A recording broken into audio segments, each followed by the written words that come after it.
नमस्कार दोस्तों। आज के पॉडकास्ट में आपका स्वागत है। आज के पॉडकास्ट में हम कुछ आपके ऐसे सवालों के जवाब देंगे जो स्टॉक मार्केट से रिलेटेड आपको काफी सता रहे होंगे। तो मेरे साथ है सौरभ, जो बताएंगे आपको हम किस तरह का आज का डिस्कशन हमारे साथ होने वाला है। तो सर आप थोड़ा इंट्रो दीजिए। नमस्कार दोस्तों। आप लोग मेरे को जानते होंगे, जो लोग मेरे को पिछले 1 1.5 साल से फॉलो कर रहे हैं उनको पता होगा डेली बेसिस में मैं अपना पीएनएल भी शेयर करता था पहले।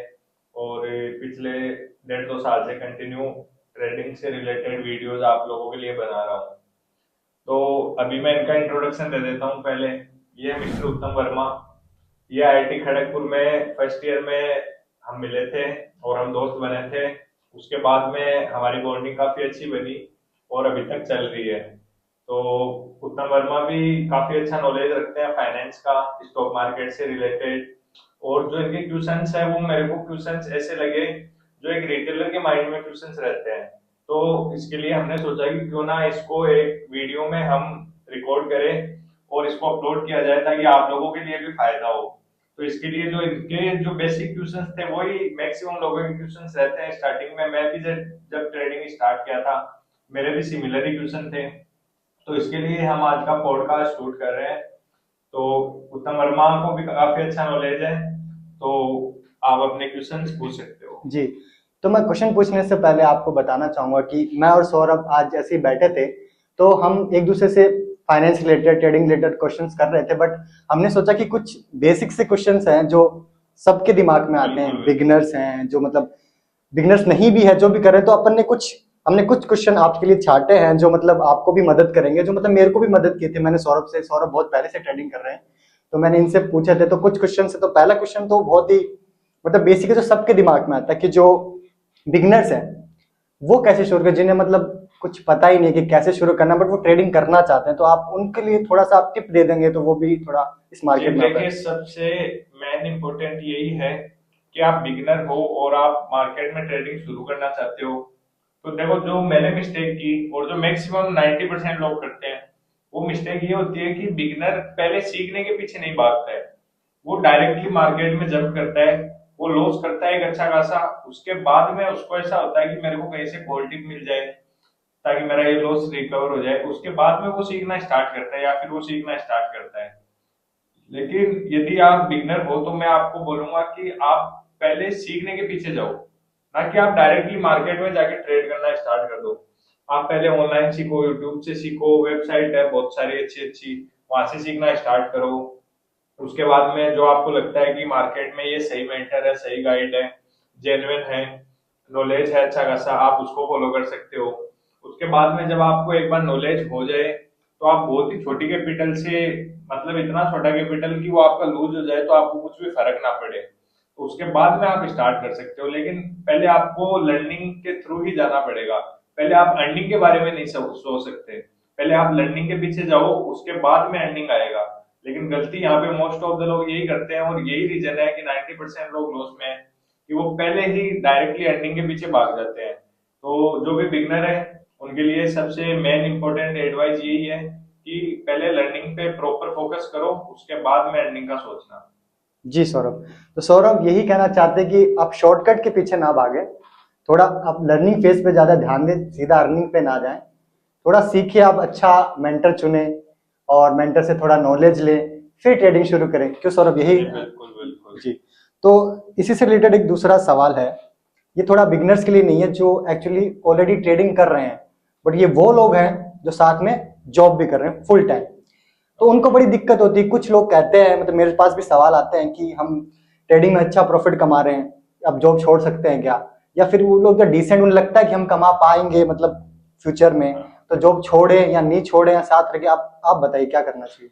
जी, एक क्वेश्चन बहुत ही ज्यादा मेरे से पर्सनली भी मैं इसको फील कर सकता हूँ, क्योंकि एक टाइम पे मैं भी इसी फेज में था।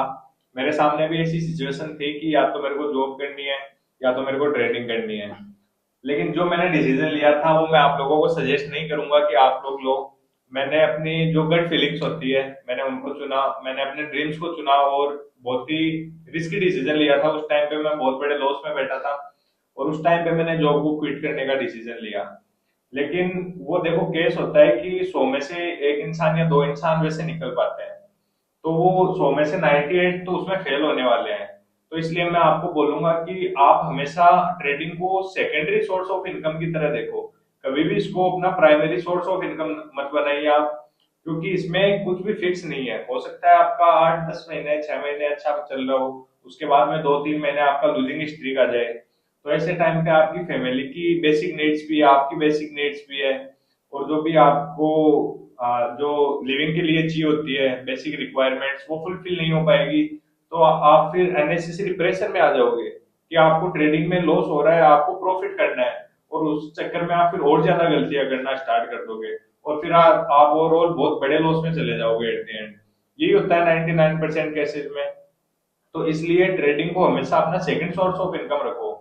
या तो देखो आपके पास जैसे मान लो कि आप ट्रेडिंग कर रहे हो 1-1.5 साल से ज्यादा का, या तो आपका प्रॉफिटेबल पाथ रह चुका है कि आप पिछले 1-1.5 साल से कंटिन्यूअस प्रॉफिट में ही चल रहे हो, या तो उस केस में आप ट्रेडिंग को फुल टाइम यूज कर सकते हो। या फिर आपके पास ट्रेडिंग से प्रॉफिट करके आपने एक बड़ा कैपिटल जनरेट कर लिया है। जैसे कि मैं बात करूं कि यदि मेरे पास 30-40 हजार रुपए है मान लेते हैं एक बार, तो उससे मैं घर को नहीं चला सकता, ऑब्वियस सी बात है, जो मेरे खर्चे हैं मैं उनको फिलफिल नहीं कर सकता। लेकिन वही यदि मेरे पास 30-40 लाख की कैपिटल है, मैं उसका यदि 5 या 10% भी मंथली जनरेट करता हूँ, तो वो एक काफी अच्छा अमाउंट होगा। तो या तो आपके पास बहुत बड़ा अमाउंट है, या फिर आप ईयर ऑन ईयर बेसिस पे प्रॉफिटेबल रहना स्टार्ट कर चुके हो, उसके बाद में आप ट्रेडिंग को फुल टाइम का सोच सकते हो।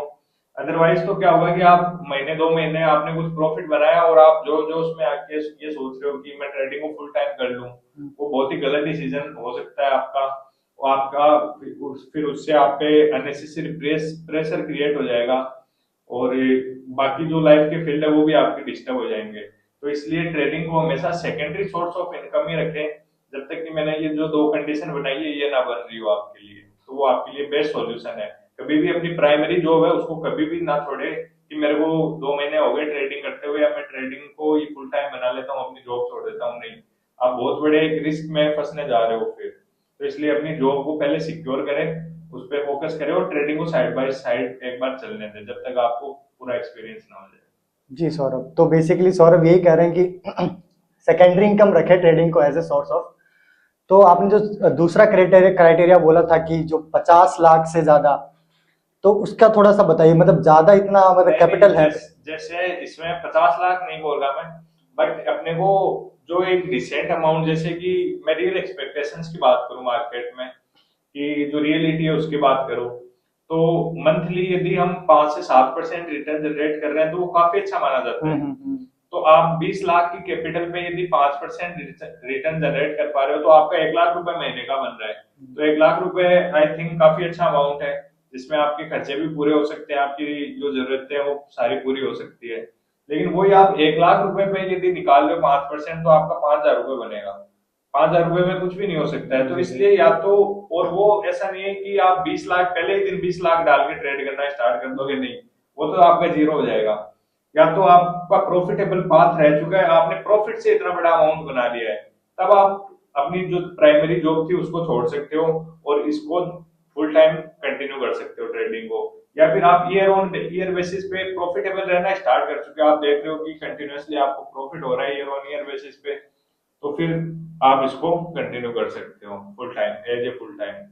जी सौरभ, तो सौरभ तीसरा सवाल ये है हमारा, सॉरी सौरभ चौथा सवाल ये है हमारा कि ट्रेडिंग अगर मैं शुरू कर रहा हूं तो सीधा डायरेक्ट एफएनओ में करूं या इक्विटी में?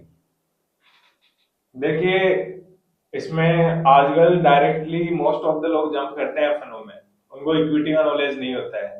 बट लर्निंग के लिए मैं बोलूंगा कि आप स्टार्टिंग में स्टार्ट कर रहे हो तो आप सबसे पहले जाइए इक्विटी के थ्रू।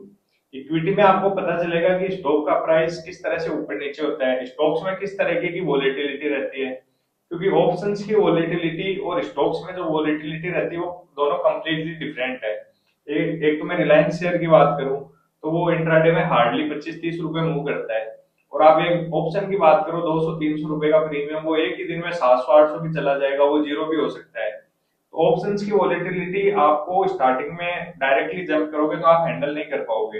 तो आप पहले स्टॉक से स्टार्ट करो, स्टॉक्स में एक अच्छा खासा एक्सपीरियंस लो, आप देखो कि स्टॉक्स में वॉल्यूम किस तरह से काम कर रहा है, वोलेटिलिटी किस तरह से है, प्राइस एक्शन किस तरह से काम कर रहा है। उसके बाद में जब आपका एक बार इक्विटी में आपको समझ में आने लग जाए चीजें, तो फिर आप ग्रेजुअली धीरे धीरे ऑप्शंस में शिफ्ट हो सकते हो। बट डायरेक्टली आप एफएनओ में जंप करोगे, डेफिनेटली आप लूज करने वाले हो वहां पे। मतलब आप ये कह रहे हो कि लर्निंग फेज में, मतलब जब आप स्टार्टिंग कर रहे हो, तो थोड़ा इक्विटी के साथ थोड़ा एक्सपीरियंस जी गेन जी पहले करना है। बिल्कुल, इक्विटी से स्टार्ट करना चाहिए। तो मेरा 5वां सवाल ये है सौरभ आपसे कि ट्रेडिंग बहुत लोग करते हैं, लेकिन आपको सुनने में आया कि 90% लोग तो लॉस में ही चल रहे हैं। तो मतलब उन लॉसेस को कैसे अपन मतलब रिकवर करें? मतलब आप लेकर आप ये देखेंगे, ये मतलब ये एनालिसिस देखेंगे 90% से ज्यादा लॉस में है, तो मैं ट्रेडिंग क्यों करूं? तो आप ये बताइए। तो देखो, ये बहुत ही अच्छा क्वेश्चन है, ये हर किसी का क्वेश्चन होगा ये। सबसे पहले तो मैं बात करता हूँ कि 90% लोग लॉस में क्यों है। तो 90% लोग लॉस में इसलिए है क्योंकि वो सेम मिस्टेक को बार बार रिपीट करते हैं। वो लोग एक लूप में फंस चुके हैं। जैसे ओवर ट्रेडिंग हो गया, रिस्क मैनेज नहीं करना, रिस्क रिवॉर्ड को मैनेज नहीं करना। यहाँ पे आप एक गलती को एक बार करो, दो बार करो, 5 बार करो, तब तक वो एक्सेप्टेबल है। लेकिन आप 2 साल पहले जो गलती कर रहे थे वही गलती आप तीसरे साल भी करोगे, तो फिर आपको ट्रेडिंग में लॉस होगा ही होगा। आप एक लूप में फंस चुके हो, आप उससे बाहर निकलना नहीं चाह रहे हो। आप उससे बाहर निकलना चाहते हो यदि, तो आपने जो प्रीवियस गलतियां की है उनको देखो कि मैंने ये गलतियां की है जिनकी वजह से मेरा अकाउंट खाली हुआ या लॉस हुआ। नेक्स्ट टाइम आप जब भी ट्रेड करो, और ये ध्यान में रखो कि मेरे को पिछले वाली गलती नहीं करनी है, इस बार मैं कुछ नई गलती कर सकता हूँ, वो एक्सेप्टेबल है, लेकिन वो पुरानी वाली गलतियां नहीं करनी है। तो आप धीरे धीरे देखोगे ना, तो फिर वो आपका जो कर्व है, लर्निंग कर्व है, वो धीरे धीरे सही होता जाएगा कि आप अपने एक एक मिस्टेक को इम्प्रूव करते जा रहे हो। और फिर आप देखोगे कि 2 से 3 साल में आप काफी अच्छा इम्प्रूव कर चुके हो और आपने सारी चीजों को कंट्रोल कर लिया है। और फिर आप देखोगे तो आप पाओगे कि आप उस जो लूप है था जिसमें आप फंसे हुए थे, बार बार उसी में घूमते जा रहे थे कि अकाउंट में 20,000 डाले जीरो, 15,000 डाले जीरो, 50,000 डाले जीरो, सारे के सारे जीरो। तो वो उस लूप से आप बाहर आ जाओगे ऑटोमेटिकली। तो ये सारी चीजें जो भी, और ट्रेडिंग हो गया, रिस्क मैनेजमेंट हो गया, साइकोलॉजी हो गई, रिस्क रिवॉर्ड हो गया, ये बहुत ही इंपॉर्टेंट चीजें हैं। इनको लोग इग्नोर करते हैं ट्रेडिंग करते टाइम, लेकिन यही है जो एक डिफरेंस पैदा करती है प्रॉफिटेबल ट्रेडर और लॉस मेकिंग ट्रेडर में। और मैं बात करूँ कि 90% ट्रेडर यदि लूज कर रहे हैं तो ट्रेडिंग क्यों करनी चाहिए, तो 10% पैसा कमा भी तो रहे हैं। अब 90% लोग लूज कर रहे हैं, तो वो 90% लोगों का पैसा 10% लोगों के पास में जा रहा है। वो 10% लोग कौन है? जो डिसिप्लिन है, अच्छे से इमोशंस को कंट्रोल कर रहे हैं, अपनी साइकोलॉजी को मेंटेन किए हुए हैं। 90% का पैसा उन 10 लोगों के पास जा रहे हैं, तो आप एक बार इमेजिन करो कि 90% का पैसा 10 लोगों के पास जा रहा है, तो वो कितना बड़ा पैसा कमा रहे हैं। तो बस आपको इसमें क्या चाहिए, आपको यहाँ पे होना है डिसिप्लिन। उसके बाद में यहाँ पे पैसा इतना है कि आप सोच भी नहीं सकते ट्रेडिंग में।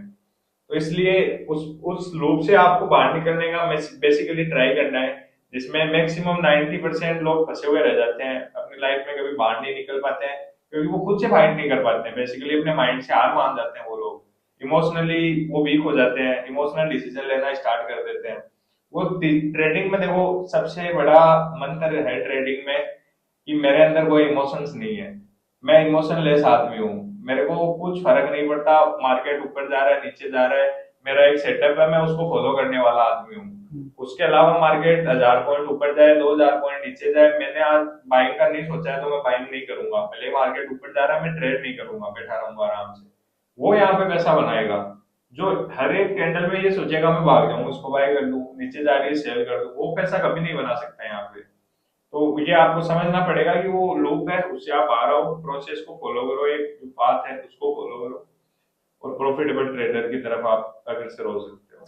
तो मतलब सौरभ ये कहना चाह रहे हैं कि मतलब आप डिसिप्लिन फॉलो करेंगे, और एक ट्रेडिंग एक प्रोसेस होता है उसको फॉलो करें, अपनी मिस्टेक्स जो है उनसे सीखें, मतलब दोबारा लूप में ना फंसे, तभी आप उन 10% में आ पाओगे।